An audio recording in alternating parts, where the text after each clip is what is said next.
I mean, I believe that the Canadian Constitution has been flagrantly violated time and time and time again. It seems that politicians subvert and maneuver around it at their pleasure and at their will in order to advance societal rights, but then they sacrifice individual rights to do so. And then it seems like we get neither.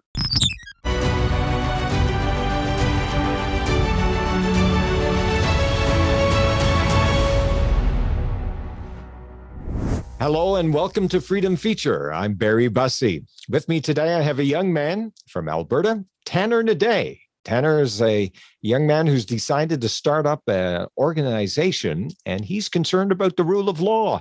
So welcome, Tanner.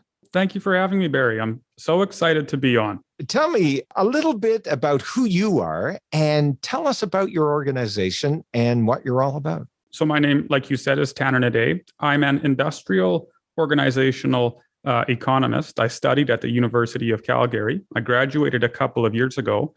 And as I was passing through my studies and then into the real world and so on, it became supremely evident that our society is being crushed by what I would call subjectivism, this subjectivist, progressive, postmodern worldview. And so as I was making my way through society, through Alberta these couple of years, about 8 months ago, I was contacted by a man named Dr. Dennis Modry. And he was telling me about this new project he had started up, which is now called the Alberta Prosperity Project. And the reason for our existence, it's an educational society, is to convince all Albertans on the merits of independence inside or outside of Canada. What our thesis, in a sense, is that Canada is being overrun and taken over by this subjectivist, postmodern worldview. And we find this to be a danger, not only to ourselves, but to all others around us. And so we are advocating for a return to the rule of law. We are advocating for Alberta to become a sovereign constitutional republic and so on. And so I've been working with that here over the last couple of months. It's been a lot of fun. The reception has been phenomenal. I would argue that the people are ready for a return to objective morality, objective laws, and reason. So I would say. So do I take it that you folks then wanting a separation, as it were, from the rest of Canada? Is that the goal? Our aim is independence. We believe that, if we held a referendum on independence and it was successful, and then we went to Ottawa and negotiated the new terms that we believe are necessary to foster a free society, then we're happy to stay inside Canada. However, the precedent that seems to be set is being set is that Ottawa is at present unreasonable, and we're not so certain they would negotiate. And we believe that our freedoms are absolute and fundamental. And so if it were required that we needed to gain independence from Canada in order to protect those rights and freedoms, we would do so. What is it in particular? You say you use the term subjectivism, but what are the earmarks of that subjectivism that you find so offensive that you're willing to say, hey, Canada, if you don't smarten up, we're gone? As an economist, this isn't, I suppose, on subjectivism, but as an economist, Alberta's certainly been taken advantage of in Canada due to our economic generation and wealth. The Lord has blessed us with, it's almost like an Eden. We have an Eden of oil underneath our feet and so on, and hard workers and humble families and so on that generate a lot of wealth. But with regards to your question about subjectivism, I would even look back at the last month here. What we're seeing in Ottawa particularly, and of course across Canada in the provinces, are politicians and demagogues unleashed who do not submit themselves to an objective standard. That is, it seems to me that they believe that they themselves are the standard of right and wrong. But of course, if that's true, then it means man is the standard of right and wrong. And we all know that men and women do bad things often and they can be wrong. And so that seems to me to be a problem. Mr. Trudeau has this idea that we can be progressivist and his election platform last election was we're moving forward for everyone. But I don't understand what the word forward in his election platform means, because if he is a progressivist, always changing laws that suit the morality of his voting base, then it seems to me that forward in itself is a meaningless term. Instead, he can only float from one policy to another, ever changing his morality to appease his voting base and those who who also adhere to this subjective worldview. And of course, that leads to this tyranny, this anarchy, so to say. And so we want to get away from that and say, actually, even you politicians are ruled by an objective standard by which we can say what you're doing is right or what you're doing is wrong. Is the standard the Constitution with the Charter of Rights? Are you happy with the Charter of Rights? Are you happy with the Canadian Constitution? Well, it seems to me that the Charter of Rights is difficult to define. You know, I was reading one of your articles, and you have to excuse me, I can't remember what it was called, but you were talking about that same thing where you said rights are easy to define, but charter rights are different insofar as they seem to flow and so on. You might have been talking about the case at Trinity Western. I can't quite remember. What we've done with the APP is we've said the Constitution that we're proposing is the objective standard of law. And we get the rules from that Constitution from the supremacy of God. I mean, I believe that the Canadian Constitution has been flagrantly violated time and time and time again. It seems that politicians subvert and maneuver around it at their pleasure and at their will in order to advance societal rights, but then they sacrifice individual rights to do so. And then it seems like we get neither. I'll certainly be one who would agree that when it comes to the Constitution, it's almost seen as, okay, this is a guideline. It's not something that you necessarily want to follow strictly. But you used the term supremacy of God, which is in our preamble, supremacy of God and the rule of law. What is your concept of the supremacy of God? In our Constitution, we list it simply as the Ten Commandments. But as for me, it's the Almighty is a being whose reason for existence is in himself. The rest of us find our reason for existence outside of ourselves because we were created. But the Lord's existence, his reason for existence is himself. And so he is totally supreme. Of course, nothing can be greater than he. He is the perfect being. And so in that, it seems to me that we find that standard. What he declares is right, and what he declares is wrong. And we find that in the scripture. I should note that the APP is not a Christian organization, so to say. We believe we have a secular governance model of a separation between church and state and so on. But it's impossible, I believe, to argue that Western society and the foundation of Western society wasn't created on these foundational rules that are presented to us, for example, in the Ten Commandments. And so we argue for that as well. I want to just look at the supremacy of God. A lot of even secular law professors, for example, academics, have looked at that clause in the preamble, and they basically say that it's a recognition, or it is to be seen as a recognition of the humility of law. In other words, that it may be that there's a standard that goes above the Constitution itself. And many people refer to it as natural law, or, the idea that just because you have a law doesn't make it moral. There's a whole philosophical, religious, theological discussions that we've had for thousands of years trying to figure out the truth of things and what's moral, what's not moral, and that kind of thing. The idea that when a judge makes a decision, the supremacy of God clause would be, okay, make sure that you are making an honest,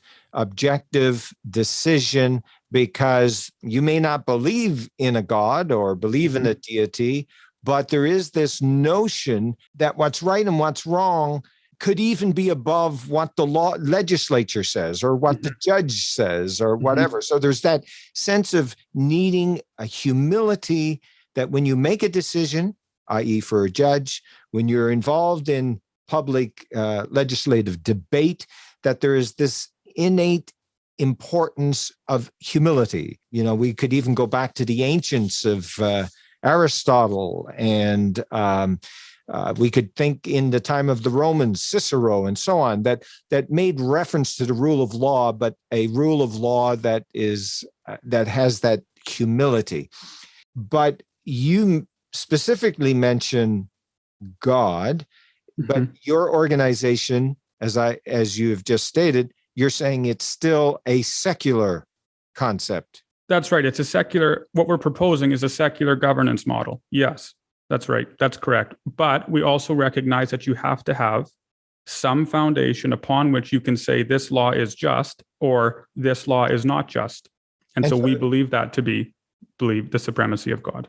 Would that concept then go back to the discussion that one would look to in the, the canon of Western civilization to be able to say, all of the debates that have gone on before us would help us to understand what that supremacy of God means? Or it looks like, yes, I would say so. Yeah, as a Christian, now this is me being independent, I believe the scripture is supreme. And if something, but that's just, that's me being independent. But yes, I would agree. Someone who is not a Christian would be able to look back and say, well, yeah, okay, I can see some points that are made by other philosophers back in the past.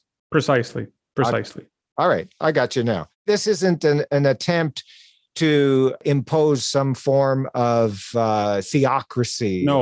No, that's correct. And again, from my own personal vantage point, I see the church and state, one of their functions is being a check and balance on the other. The faithful church has an understanding of the scripture. That's their purpose, is to understand what the Lord is saying. And because they do that, they are in the unique position of being able to challenge government and say, what you're doing is wrong, and here's why it's wrong, because it says so in this passage. Or what you're doing is right, and congratulations, because so-and-so says so in this passage. But if you meld the two together, then that check and balance seems to dissipate and dissolve, and it devolves into a danger of violating the commandment, you shall not misuse the name of the Lord. C.S. Lewis has a phenomenal essay on that. It's called The Meditation on the Third Commandment, I believe. And he goes, it's so easy for the Christian, even with sincere intentions, should he ever ascend to a position of power, to justify atrocities in using the name of the Lord. And so he goes, it's a very, very dangerous thing. He says it's much better if the church and state are separate. And I would agree with him. And so would the APP. And that is something that we've seen throughout history. In fact, with the ongoing war right now in Ukraine, which is, I understand that's part of your heritage.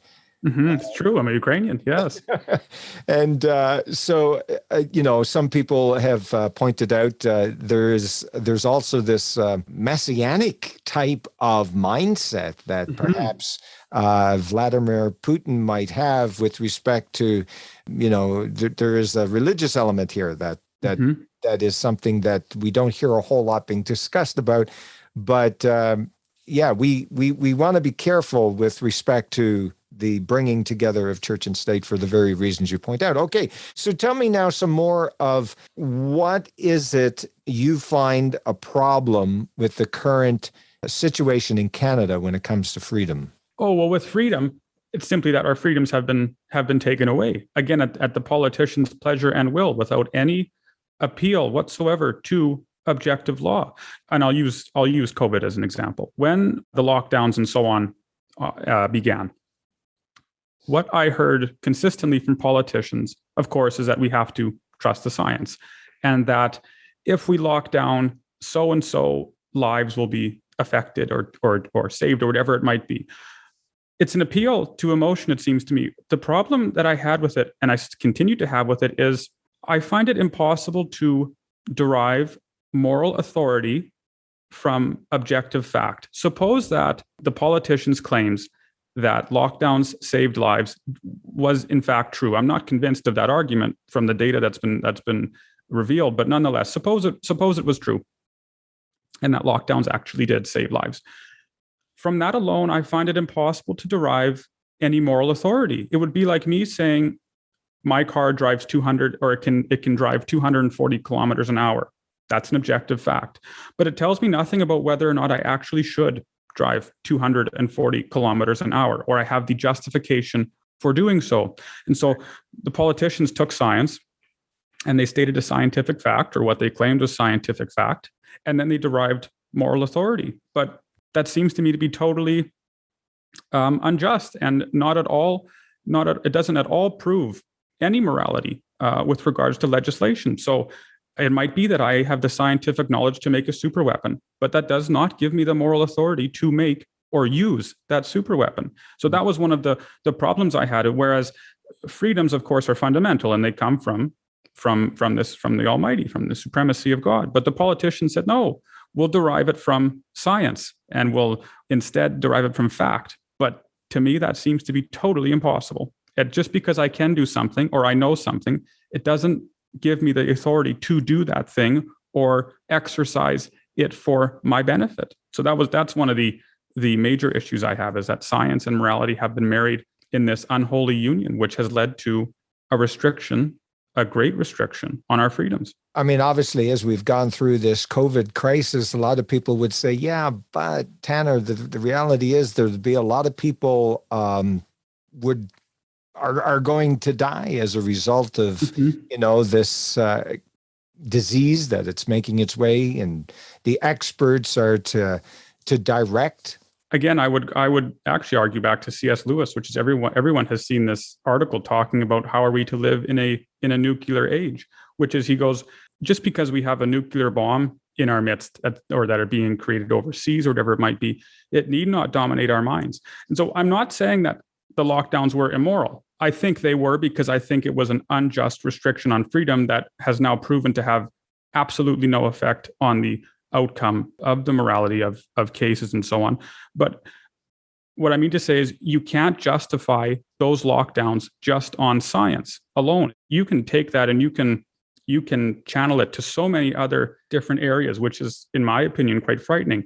Suppose that we introduce science into the judicial system and eventually start saying that the guilty don't need to be punished, they need to be cured. And you could stretch that and take it and say, if a man commits a crime, he's not a criminal, he's just sick in the mind, and he has to be changed, and he has to be, the word is brainwashed, but he has to be conditioned, so to say, to be safe, to be released back into society. But then, of course, who knows when on earth that man will be acceptable into society? Who knows when he will be changed enough, so to say, to be released? Only the scientist. You and I have no idea about such things, but that means his sentence will be indefinite. It could be as long as 20 years. It could be as short as 2 weeks. Who knows?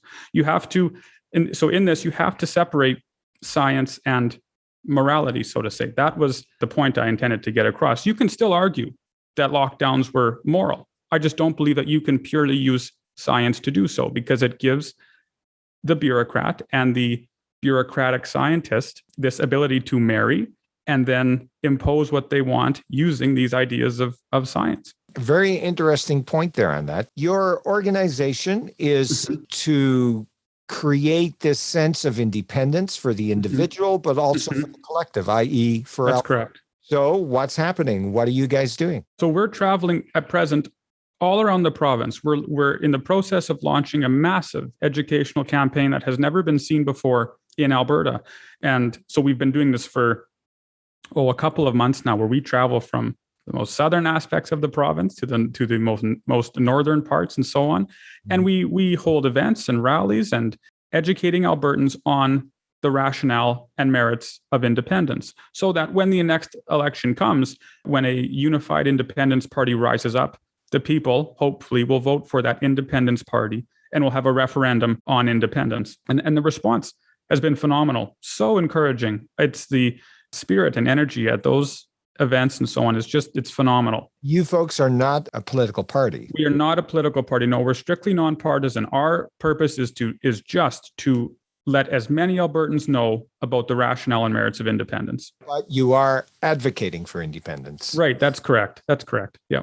The response has been huge. When you say you got a positive response, what kind of numbers are you looking at? Just this last weekend, we had an event down south in Medicine Hat, and I would say there's anywhere between 1,200 and 1,500 people packed into this arena. Yeah, here to listen to what we had to say. So who are the speakers? Are you one of the speakers? I guess so. I suppose I'm one of them. Dr. Dennis Modry is another.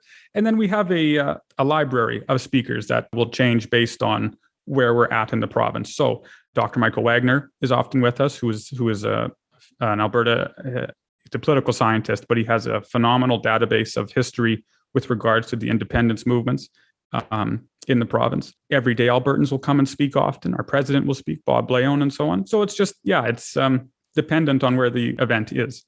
So this is a new organization. Can you tell me about how it started? Dr. Modry was previously involved with one of the independence parties in Alberta. He was the vice president for policy and governance. And this was back last January, I believe. After that, there was a bit of a split. And so he left the project, and him and a number of other individuals honestly just met in a shop one day and said, we have to do something and not be hampered or handcuffed by party rules and so on, so to say, contribution limits for donations and all of these things that political parties are subject to. And so they composed, so to say, the outlines for this educational society, which is, well, it's almost like a 1-2 punch, I want to say, whereas, of course, political parties have, like I was saying, contribution limits and things that restrict how much they can do. But if you're a nonprofit society, well, then your options are much more open and you're able to accomplish much more. And so that's what Dr. Modry and others were envisioning. And as that came together, it became clearer and clearer that this movement was something that Albertans were extraordinarily excited to get behind, just because it was free of all of the political backdoor shenanigans and so on, so to say. It's an educational society that says, we have questions like, would Alberta be landlocked? Or what are the other merits economically to independence and so on? And in these rallies and so on, you can answer those, and people leave being quite excited and quite refreshed and encouraged about the future, I would say. So it was just a bunch of men and women in a shop that said, we have to do something. And it seemed like this was the most appropriate avenue to take. And it's been a phenomenal success so far. The reality is that even though you do discuss these issues, ultimately, in order to make them real, and I can see value in having such an educational institution to discuss and debate. And in fact, I think that's admirable and something that we need to be seeing more of in this country. But ultimately, you're going to have a political machine in order to make it reality. Right, a vehicle, yes. So Ralph Klein, the most famous premier in Alberta, used to say, find a parade and get behind it. That was his advice to his politicians. And so what we're doing is we're generating this massive movement. We want to amass hundreds of thousands of Albertans to influence the next election, so to say. We've already had numerous MLAs and parties contact us and so on, knowing that this is a movement that's much greater than anything they've put on. And they recognize that this is the beginning of this parade, so to say. And they know that if they want to keep power, they're going to have to get behind it. And so you're correct. That we do need a political vehicle. Our aim is to just generate so many members that the political parties and operatives will have no choice but to back our proposed policy and governance documents and so on, if they want to win in the next election. So you're completely correct. I want to ask a couple of questions. The first one is, what are those policies that can you give it to us in a small bite size? Sure. So actually, if your listeners want to check, our website is albertaprosperity.com. And there it has all of the proposed policy and governance documents listed on there in detail, and so on, has the actual documents posted there.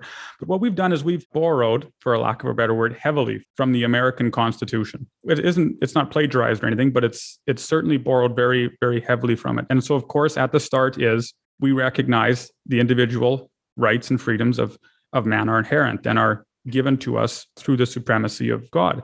And then we proceed to detail new policies, for example, recall and so on, to get corrupted politicians out of office who aren't serving their constituents. Economically, of course, where we enshrine the importance of free markets and lessening restriction. We have impressive tax reform, where we're advocating for a flat tax of 10%. And then, of course, the rights and freedoms that are fundamental to man are enshrined in there as well. But it's a comprehensive document. It's quite large, and we're very excited. It's not American, but it's borrowed heavily from that Constitution. It enshrines the rights and freedoms of man so clearly, and it restricts and handcuffs the ability of the politician to do anything bad, so to say. We believe it's one of the most comprehensive and cohesive constitutional documents certainly ever made in Canada. I know your friends from the JCCF, like James Kitchen and so on, have vetted it. It's gone through thousands of hours of drafting and so on. It's great. It's very exciting. You're a young person yourself, Tanner. Is this... are you indicative of the group that's coming out? Do you get a lot of young people involved in this? Not my age. The average age is at present middle age. I'd say late 20s, maybe, early 30s and up. And you're right, the younger generation is one that we absolutely have to appeal to, so to say. When I was in university, it was astounding to watch just the crush, again, of this postmodern socialist, subjectivist ideology totally infiltrating the classes. In my economics courses, actually, it was like a bastion.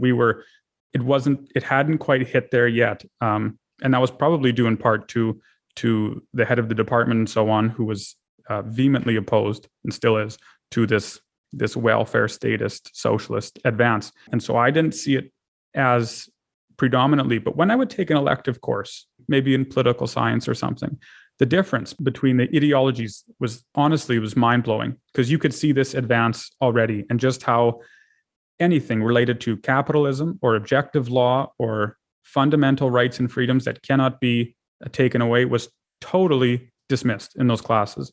It was in this tidal wave of this new society, so to say. It just took me back at how many students were championing this move to progressivism and to progressive morality and to postmodern thought. And so part of the objectives with this educational campaign is to appeal to this younger generation and convince them of the merits of objective law and independence, and convince them of the dangers of this new postmodern society. One of the things that I have found over the years is that a lot of young people don't really have much interest, for example, in history or history of ideas, because there is this element that says, well, that was then, this is now. We have moved so much further ahead than those who've gone behind us. How do you think you're going to be able to convince young people that, okay, we look back, you use the approach of the conservative mindset? People would look back at that today and they almost, their eyes gloss over, because that doesn't make a whole lot of sense. How do you think that you're going to be able to attract the young people to say, hey, you know what, there's a future here in these thoughts? The first thing I've noticed is, even with all of that postmodern theory and this neo-socialist theory that's in the schools, I'm still so encouraged to see the number of students that are engaging in debate and discussion and so on. It seems to be making a bit of a revival, even with, of course, Jordan Peterson and intellectuals like that. There does seem to be a healthy amount of debate. Now, granted, the universities and so on are trying to stifle that and quiet it, but I think it will triumph. Okay, why do you have that confidence? Because we're arguing for reality. And universities and schools and others, individuals and organizations, they might try and break or twist reality and hide it, but eventually that reality will snap back. It'll whack them in the face. Yeah, you can't rebel against reality forever. And to give an example, we've heard for how long now that money printing at the central bank doesn't cause inflation. We've heard that for a long time. The reality has been twisted and it's been manipulated. And of course, now it's snapping us back in the face. And that leads us to the second point, which is a student or a young individual or any individual can be as ideological as they want. But at present, we're being crushed by inflation. Taxes are absolutely outrageous. Jobs are difficult to come by, and so on, and all of these things. And so we're also appealing to the people's prosperity and saying, listen, you can continue to live in this old way of life, so to say, but why not join us for something much newer and much better, something that completely generates a prosperity that's never been seen in Alberta before for the individual? Why would you want to continue paying 40% tax rates when we can bring it down to 10, and all of these things? So we're also going to appeal to that. And it's an appeal to the self-interest of man, which isn't bad. Everyone is self-interested. And so we're quite encouraged. And of course, we're working with marketing agencies and so on, those who are much better at reaching a diverse group of individuals and groups and so on. They're phenomenal at that. That's their job and so on. And so we're very encouraged. Now, as we look at the future, you folks are working on the next election? Provincial election, 2023. So when your group looks at Ottawa, and, it's been a very common theme throughout Canadian Confederation. It doesn't matter which province you're from, whether you're from Quebec, whether you're from Newfoundland, whether you're from Alberta. And perhaps those three provinces more than any have looked at Ottawa and said, hey, Ottawa, you are taking advantage of our resources. You are causing all kinds of regulation. what is it that your group, when you look at Ottawa, what are the problems? Why is it that Canada is not working for you? I would first argue the moral argument, which I believe it actually applies to all Canadians. Secondly, I would appeal to the economic argument. And thirdly, I would appeal to the impossibility to change the Constitution to benefit Albertans individually and as a whole. So the moral argument, of course, goes without saying, which is particularly in these last 5, 6, 7 years, whatever it might be. And of course, I know it goes in cycles, but we've seen our freedoms completely restricted. It's outrageous that the protesters in Ottawa were imprisoned and so on for that literally peaceful protest. It's absurd. So that we have a significant problem with. And of course, we've also seen how closely Mr. Trudeau and his associates are tied with this globalist push, this great reset, which is no longer conspiracy. It's out in the open. And it's clear and present that they are working to advance that agenda. And we, at the APP, we do not in any way endorse or condone that agenda. We think it's a hostile takeover of what we know and love to be free. Secondly, with the economic argument, Alberta is a generator of wealth, and much of our wealth is transferred over to Ottawa to then be redistributed to other provinces, of course. But that to me is nothing more than a socialist policy, socialist ideals. Not only so, but invasive restrictions and regulations, as you mentioned, make it impossible for us to actually generate wealth at the level that we should be. For example, if we look at Bill C-69, it imposes this invasive regulatory policy that makes it entirely undesirable for investors to look at our province. The reason I say so is because, suppose you're constructing a pipeline because you want to ship oil down to the Gulf, which we have a lot of. But of course, if you look at Bill C-69, it in essence says, if the government determines that your pipeline or your whatever project you're working on, say it's your pipeline, if your pipeline is environmentally problematic, if it's not in the Canadians' self-interest, the government can shut it down. But you and I both know that means nothing more than whatever is politically beneficial is what's going to happen. So if the party at the present time determines that their voters don't like pipelines, the pipeline will be seized. If, on the other hand, the party determines that their voters do want pipelines, then a project will be approved. And so you might say, well, let's just wait a couple of years for a new government to form, and then we'll get our pipeline constructed. But the problem, of course, is that pipelines are expensive. They take a long time to build.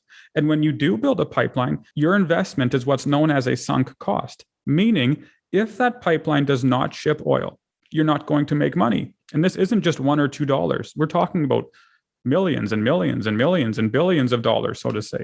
And so as an investor, you have to be absolutely confident that you're going to generate a return on your investment. But with Bill C-69, that's entirely impossible, because who knows if in the next election, a government will be elected who isn't sympathetic to pipelines and will therefore shut it down, and you'll be left with a massive loss.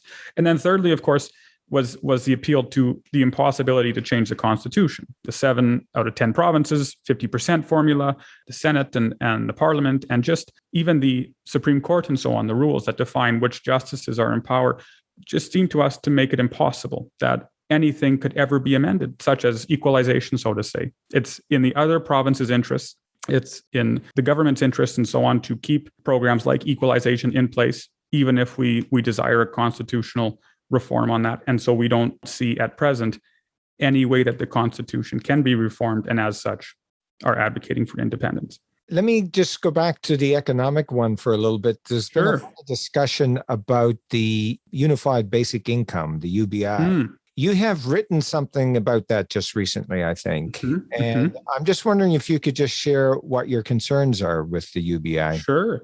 That article I wrote, and actually what I spoke on a couple of weeks ago, wasn't actually pertaining so much to the handout itself, the actual giving of the money itself.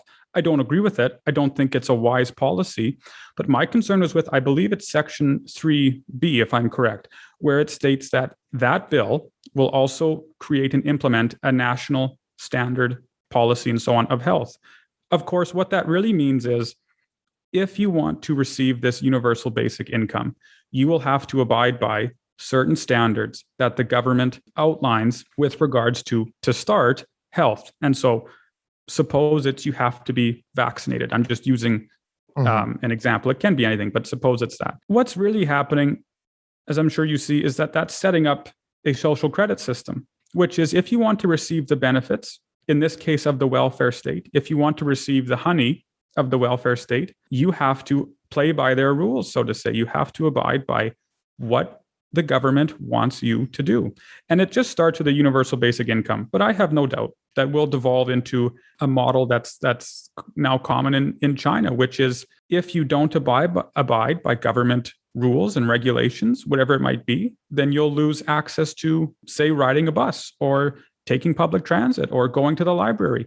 If you don't wear a helmet when you're riding a bike, then you'll lose access to healthcare, or you'll be lower on the list, so to say. And so what's happened? What that bill does is it turns politicians into conditioners, and it enables them to shape us, those who they rule, into their image, so to say, in order to receive, like I said, the honey of the welfare state. It's impossible to do so without also being stung, so to say. It's when we submit to that sort of political interference, it enables government to completely control our lives. Without economic independence, and this is another essay by Lewis, it's impossible to have, in my opinion, freedom itself. If a man is not free to criticize his government for fear of having that same government either seize his assets, seize his bank accounts, take away his funding, then as far as I'm concerned, he's not free. It's just like 1984. So that's my primary, the economics of the bill are, they're bad enough.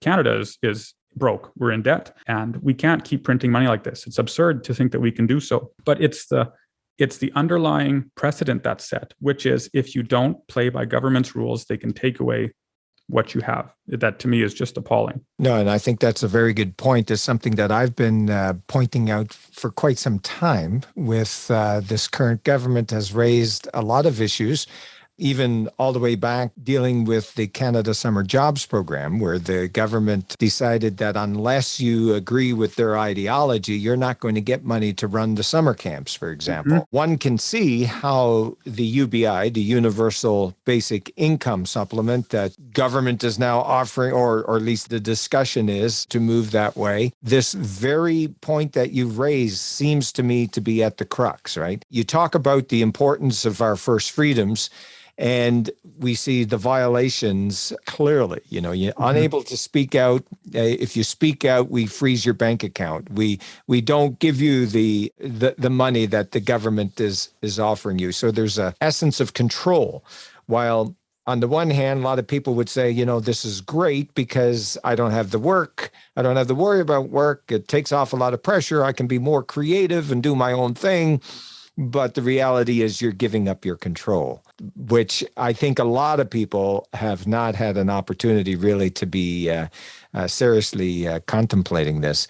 One of the things that it strikes me as I'm listening to you, getting to know a little bit about your organization, is that as government becomes more and more draconian in their mm-hmm. measures, it seems to me it's only it's like a natural reflex that others will say, well, no, we're not having this. And your organization is proof positive of my thought that when government becomes so overbearing, others are going to say, well, no, this is not how we want to live. This is not who we are. This is not, in this case, this is not how Canadians are. This is not who we've been taught to appreciate one another from various different groupings across the country, around the world, really, have come into this country. We've been able to live in a free society, in a country that has given us so much. Mm-hmm. Your forebears, as you mentioned,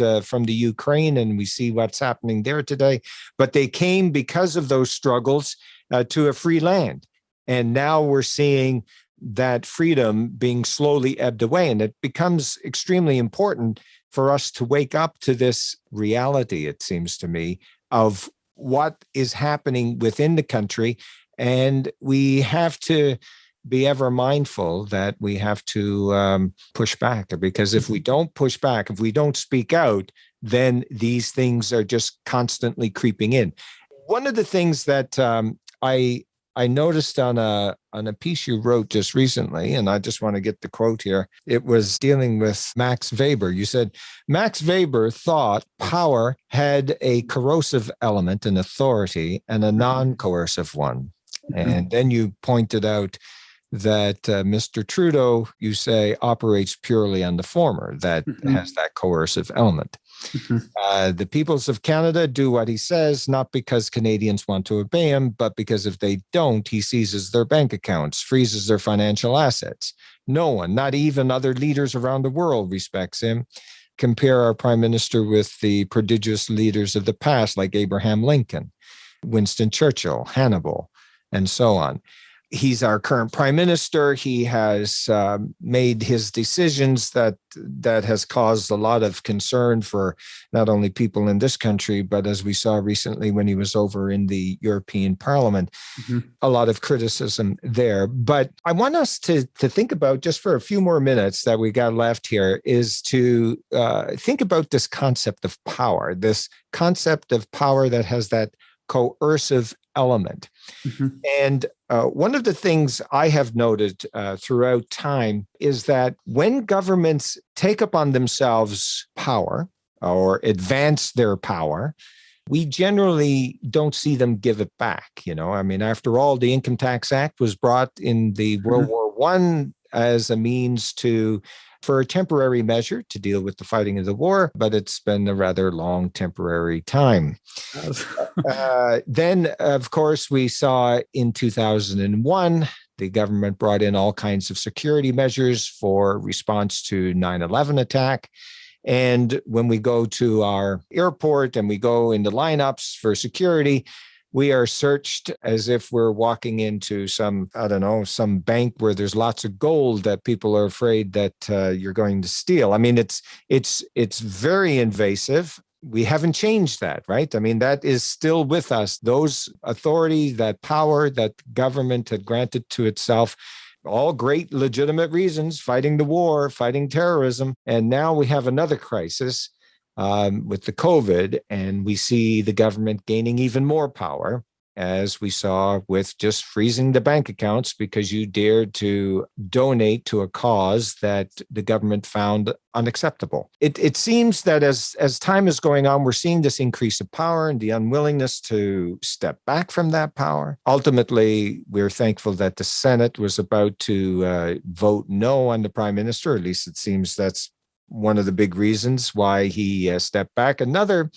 Some people have been suggesting that it was the fact that in Canada, there's been a run on the banks of sort. I know of a lot of people have shared with me personally that they've been taking money out of the bank. And some have even been looking at offshore. You're an economist. Has that been something that you have seen or has concerned you with respect to this increase of government power that we have experienced over the last couple of months? Oh, yes, certainly. Your story about the runs on the banks are not isolated. I've heard many stories of that as well, and for good reason. The people are acting rationally. Why would they want to keep their money in an account now knowing that if the government wants to seize their cash at any time for any arbitrary reason, they can do so? So what Trudeau did in the span of honestly a day is going to have repercussions for decades to come. No one has confidence now in our banking structure or in our market because they're not certain that their savings will be there when they need to pull them out. It's the exact same story as what I was mentioning earlier with Bill C-69 and pipelines. You put your money into an account and you expect it to be there when you return. But that expectation is totally lost. And so no one has confidence in our banking structure, which is a vital thing for an industrialized, civilized economy. Because, of course, banks hand out loans and so on and enable people to purchase what they otherwise couldn't. And it's of course for convenience and all of these things. And so, yes, we're very concerned about it. I think you're absolutely correct that when appointed power or when robed with new powers, it's rare that government gives them back. Their desire is to impose their will on the people. And if they're given a greater ability to do so, when has it ever happened in history where a government gave it back willingly? If they did, that government is venerated as one of the most civilized humane governments to ever exist. So I think you're absolutely correct. In order for freedom to exist, we need to have trust. We need to have trust in our neighbors. We need to have trust in our government. And we have seen a breakdown of that trust. Have we ever, as you've studied economics, have we ever had a situation in Canada where, because you had a difference of opinion with government, or even, I guess we've had situations where if you owe the government money for taxes, government will take the money. But have we ever seen a political use of that power of freezing bank accounts? Not to my knowledge, not arbitrarily like this. There's justification if the man's a criminal, of course, if he's violated the objective law. But this is totally conditioning the Canadian population to do exactly what the government says. That's all that this is. And it says, if you don't do as we say, we will confiscate your right and your ability to feed your family. Absolutely appalling. It's to my knowledge, it's the only time in history, in Canadian history, that this sort of thing has happened. Mm-hmm. It's unbelievable. It is unbelievable. It's certainly one that has shook a lot of people. I know of individuals who actually have now left this country and have moved in other countries because of the things that have been happening over the last 2 years here in Canada, which to me is reason enough for us who are still living here, who look for the promise of our future, to stand up and say, okay, enough is enough. We have got to make sure that we restore that trust. I always like and try to end on positive notes in my discussions. What are some positive things we could tell our listeners that we need to do in order to maintain our freedom? I would actually look to what we're doing right now, which is the individual has to just simply stand up for his rights and freedoms. First, I would say that government might try to dominate our bodies, but they need not dominate our minds. My intention is to go on living as a free man, no matter what government says. I will not let my rights and freedoms that are inherent to me and given to me by God be taken away by demagogues in legislature or parliament just because they feel it's their duty and obligation to do so. No, I intend to live as a free man. And that in itself is powerful enough. But look at what the truckers accomplished in just 2 weeks. It's true that Trudeau oppressed them and he seized bank accounts and so on. But certainly the lifting of restrictions and the removal of mandates and all of those things in large part happened because the people decided to demonstrate to the government that we're not going to stand for this nonsense any longer. I would argue it simply starts with the individual. Live free, and when assembled in such a way of a group of individuals all fighting for freedom, I think it's impossible for government to win and to crush. So that's what I would say. Keep going as we're going, which is simply stand up for rights and freedoms. Okay. Well, Tanner, I want to thank you so very much for being our guest here today. And can you just give us your website again so people can find out more about your organization? Oh, sure. It's albertaprosperity.com. All one word. Yeah, just albertaprosperity.com. And we're on Facebook and Instagram, and the names are always Alberta Prosperity Project. Okay, folks. And again, thank you so much, Tanner, for being with us. We here at First Freedoms, we are standing for the freedom of speech, the freedom of conscience, and the inviolability of the person. Now, this means that we allow people to be able to speak and to share what they are doing. And we want to be entering into conversation and dialogue. Now, you may not agree with either me or my guest who's here on our program, but that's the whole purpose. It is for us to be able to have these discussions so we can broaden our views and understand where our fellow citizens are coming from. And I think it's a big mistake for government when they try to shut down speech, when they try to shut down those who are wanting to be able to voice their opposition to what government is doing. Because in essence, what will end up happening is that there's going to be a backlash. And we see backlashes coming across the country. And as was mentioned, the truckers are but one example. But so is this organization, Alberta Prosperity. I just ask that you just keep in mind that it's up to you to maintain your freedom. It's not up to government. And so it's going to be extremely important for you to hold government to account. And until next time, I'm Barry Bussey. The fight for freedom consists not only in the legal battles in court, but also in the battle of ideas at the universities and in the media. It takes time, effort, and money to keep on top of the debates for freedom. Your donation allows us to keep fighting for all Canadians. Firstfreedoms.ca